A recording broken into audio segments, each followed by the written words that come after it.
Hey everyone, welcome back to the channel. Today we're diving deep into a fascinating subject that affects the way we all spend money, whether we realize it or not. We're talking about debt versus cash, and more importantly, how your brain treats them differently. Because believe it or not, the way you perceive a $100 cash purchase is not the same as a $100 credit card purchase, even though the outcome, money leaving your pocket, is the same. We live in a world where debt is not just common, it's normalized. Credit cards, buy now, pay later schemes, zero down loans. They're all designed to make spending feel easier, more convenient, and less painful. But what's actually happening inside your brain when you swipe a card versus when you hand over physical cash? That's what we're going to unpack today. This isn't just about saving money. It's about gaining awareness of how psychology and behavioral science shape our financial decisions. Because once you understand these subtle mental triggers, you can take back control. So let's get into it. Here are 5 ways your brain treats debt versus cash differently, and how you can use this insight to improve your financial habits. 1. Cash feels like a loss. Debt feels distant. When you spend with cash, you're physically handing over something tangible. Your brain sees this as an immediate loss. Neuroscientists have even found that the pain centers in the brain light up when people pay with cash. Literally, your brain reacts as if something bad is happening. On the flip side, when you use credit or take on debt, the payment feels removed from the transaction. You don't feel the sting right away because your brain postpones the sense of loss. It becomes a future me problem, and your current self avoids the emotional discomfort. This is why you're more likely to overspend with credit. It simply doesn't hurt as much in the moment. 2.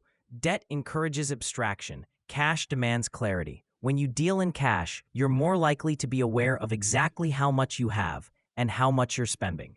It creates a mental accounting system. You feel the weight of a $50 bill, and when it's gone, it's gone. There's a clear boundary. Debt, however, is abstract.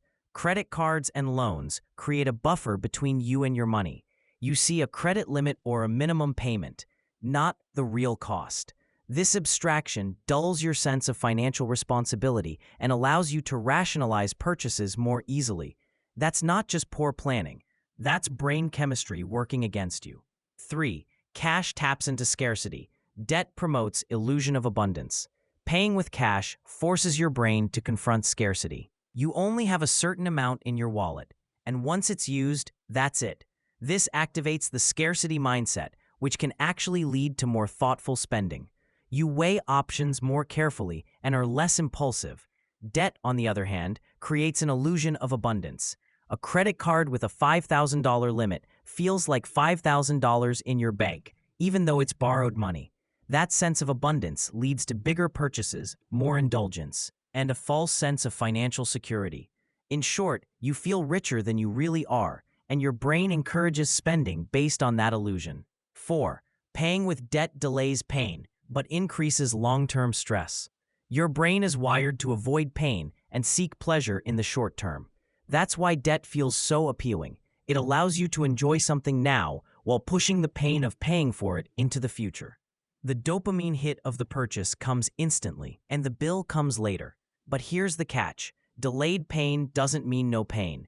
In fact, it usually means more pain.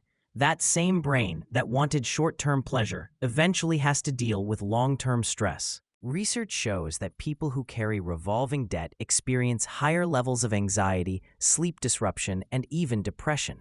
So while cash might sting up front, it can lead to more peace of mind in the long run. 5. Cash reinforces ownership.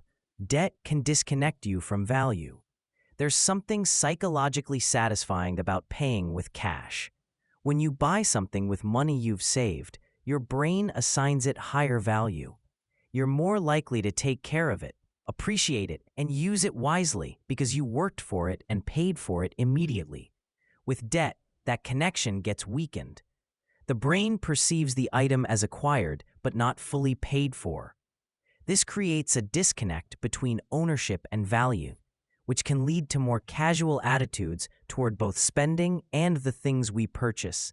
In short, we respect what we pay for, and when we use debt, we don't always feel like we're paying. So there you have it, 5 powerful ways your brain treats debt and cash differently. And here's the bottom line. It's not just about budgeting or financial discipline. It's about understanding how your brain works so you can make smarter, more conscious decisions. The system is set up to make spending on credit feel easy, painless, even rewarding. But the truth is, every debt comes with a cost, and not just financially.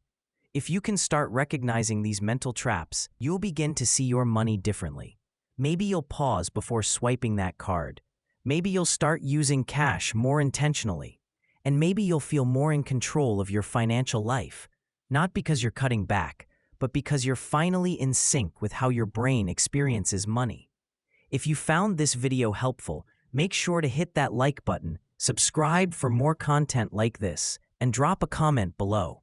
Have you noticed any of these effects in your own spending habits? Thanks for watching, and I'll see you in the next one. Until then, spend wisely and think clearly.